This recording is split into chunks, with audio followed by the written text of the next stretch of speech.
নমস্কার, আমি পিয়ালি। আমার রান্নাঘরে সব্বার স্বাগত।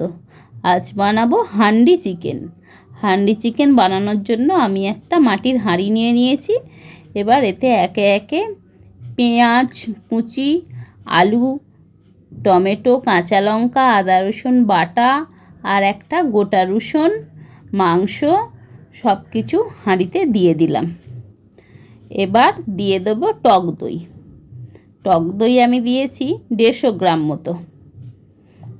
দিয়ে ভালো করে মাংস, আলু সব কিছুকে একসাথে ভালো করে মাখিয়ে নেব। মিনিট 5 ধরে মাখিয়ে নেওয়ার পর এবার দিয়ে দিলাম একে একে নুন। এবার সব কিছু গুঁড়ো মশলাগুলো, হলুদ গুঁড়ো, লঙ্কা গুঁড়ো, জিরে গুঁড়ো, ধনে গুঁড়ো, কাশ্মীরি লঙ্কার গুঁড়ো সব কিছু ভালো করে দিয়ে সব মশলাপাতি দেওয়া হয়ে গেছে। এবার দিলাম গোটা গরম মশলা দিয়ে সব কিছু খুব ভালো করে এবার মেখে নেব।